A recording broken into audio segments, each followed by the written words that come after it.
Perkenalkan, nama saya M. Kizlar Aga Yasin. Saya merupakan peserta Latsar CPNS Kementerian ATR BPN tahun 2022. Gelombang 1 Angkatan 7 Kelompok 4 dari Unit Kerja Kantor Pertanahan Kota Bandar Lampung. Analisis isu kontemporer. Tujuan dari materi ini adalah memahami konsepsi perubahan dan perubahan lingkungan strategis melalui isu-isu strategis kontemporer sebagai wawasan strategis PNS dengan menyadari pentingnya modal insani dengan menunjukkan kemampuan berpikir kritis dalam menghadapi perubahan lingkungan strategis. Konsepsi perubahan lingkungan strategis. Apa itu perubahan? Perubahan merupakan suatu hal yang tidak bisa dihindari dan menjadi bagian dari perjalanan peradaban manusia. Dunia yang kita hidupi sekarang, di mana perubahan yang sangat cepat, tidak terduga, dan dipengaruhi oleh banyak faktor yang sulit dikontrol. Terdapat 4 level lingkungan strategis yang dapat mempengaruhi kesiapan PNS dalam melakukan pekerjaannya sesuai bidang tugasnya masing-masing. Yang pertama, individu. Yang kedua, keluarga. Yang ketiga, masyarakat pada level lokal dan regional. Dan yang keempat, nasional dan dunia. Modal insani yang dibutuhkan dalam menghadapi perubahan lingkungan strategis. Yang pertama, modal intelektual. Yang kedua, modal emosional. Yang ketiga, modal sosial. Yang keempat, modal ketabahan. Yang kelima, modal etika moral.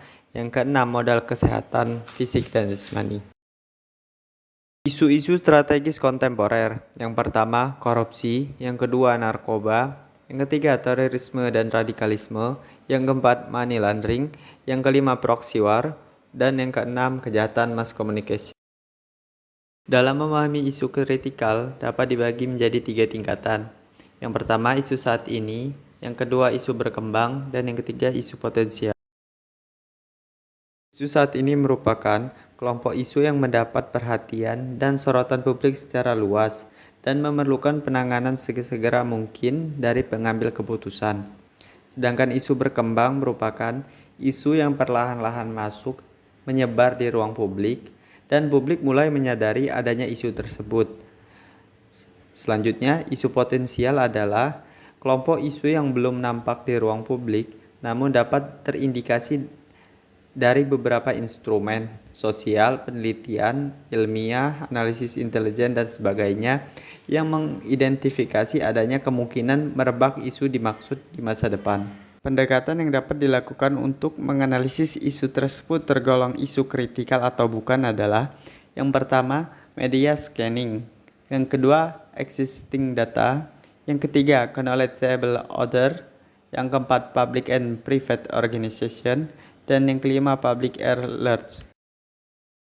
Teknik analisis isu. Yang pertama, teknik tapisan isu. Setidaknya ada 2 cara dalam teknik tapisan isu. Yang pertama, AKP, aktual, kehalayakan, problematik, dan kelayakan. Yang kedua, USG, urgent, seriousness, and growth.